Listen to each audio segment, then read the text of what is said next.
Hi there and welcome back to the channel this week. This week's episode will really get you thinking.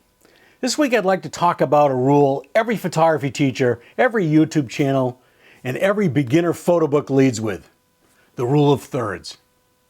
Here's the thing, it's not wrong, but it might be the single biggest thing holding your photography back. So after 40 years of shooting for newspapers and magazines, I knew I could count on the rule of thirds for a decent composition.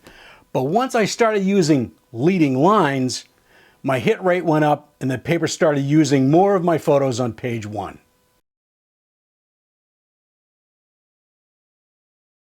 Here's a quick, honest explanation of the rule of thirds. Divide the frame into thirds, place your subject at the intersections. Simple, teachable, and repeatable. I taught this in college for many years. It works as a starting point, and it gives beginners a framework when they have no idea where to put the subject. I gotta tell you, that's exactly the problem. It's a beginner's tool that photographers never graduate from. It trains you to think about where to place something, not how to lead the eye through the frame. There's a difference between a composed photo and a designed photograph.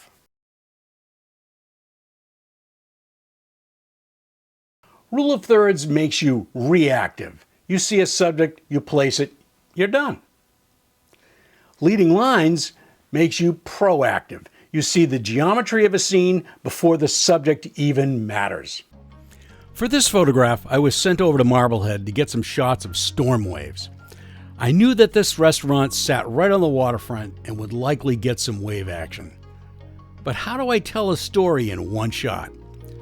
I made some images inside, but nothing gave me that power of the waves hitting the seawall in front of the restaurant. So I went outside and searched for something that would bring it all together. This iron railing coming in from the right and the people looking out the window on the left gave me what I needed. Then all I had to do was wait for a big wave.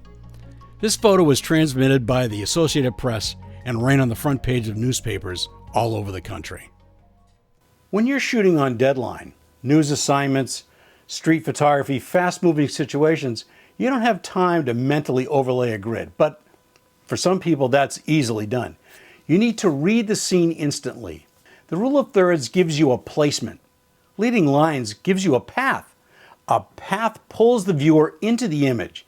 A placement just shows them where to look. Now, what I'm talking about here is not throwing out every composition rule you ever knew. I'm telling you which one actually matters when you're trying to make a photograph that really holds up. Leading lines are actually what they sound like. Lines within the frame that direct the viewer's eye toward your subject or deeper into the scene. But here's what most people miss. Leading lines aren't just roads and fences and railroad tracks, that look like this.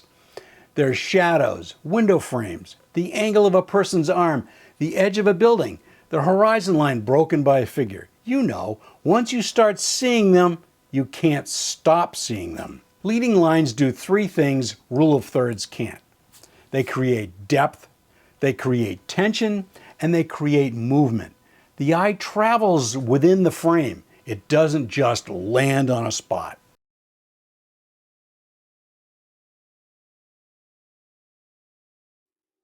So when I got to the top of this building, I was trying to figure a way of actually showing this fire that was going on in this building across the street.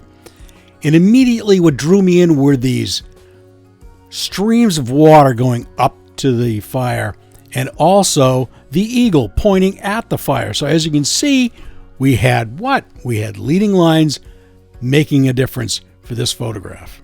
Now this spot news photograph was fairly easy. The streaming light coming through the windows actually makes you look right down to these firefighters taking some oxygen. The leading lines are obvious, and that's what it was all about. It was all about the leading lines, not necessarily about the subject in the foreground, although it is in the bottom third of the frame.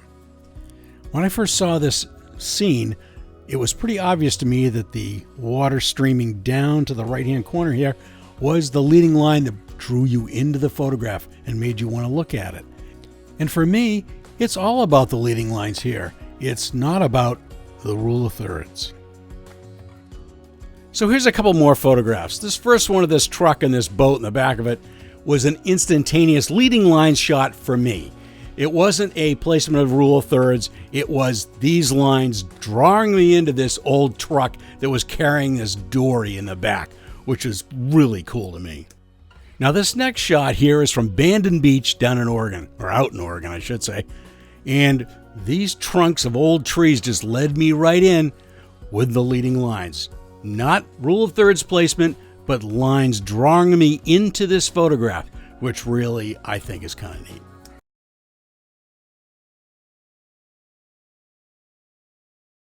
So anyway, let's talk about how you actually start seeing this before you raise the camera. This is how we train our eye to find leading lines. Stop looking for subjects first. Start looking for geometry. The subject is important, but are there any lines leading into it? When you walk into a scene, before you raise the camera, ask, where are the lines? Where's the geometry? Where do they go? What's at the end of them?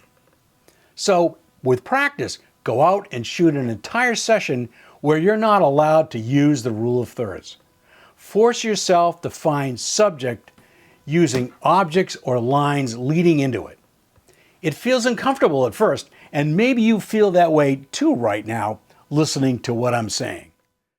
And even my studio setup is set up as a leading line example so that your eye is drawn into me talking. Give it 2 or 3 outings, and it becomes instinct. The same instinct that tells experienced photographers what to shoot before they know why.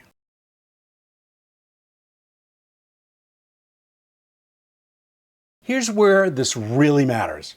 In a print, if you're making prints, leading lines hold up in a way the rule of thirds compositions often don't. A print on the wall needs to pull someone in from across the room. Lines do that. Grid placement doesn't. It's not what you photograph, it's how you photograph it. And how you photograph it starts with seeing the geometry before you see the subject. This is one of my favorite photographs over the past few years. And I have to say that I wasn't thinking of the subject as much as I was thinking of how can I make the waves coming at me create lines that pull people into this photograph. And I have to say that it all worked out great. You know, the wave just broke over, and with the slow shutter speed, it really created those lines leading people into the scene. So let me know in the comments, what composition rules or rule do you actually rely on when you're shooting? Rule of thirds, leading lines, or maybe both at the same time, as I've shown you before, or something else entirely? I have a strong opinion. Let's hear yours. Thanks for dropping by the channel this week. If you wouldn't mind, please give me a like and comment and subscribe to the channel. That would be great, and share the video. And remember, it's not what you photograph, it's how you photograph it. And we'll catch you next time.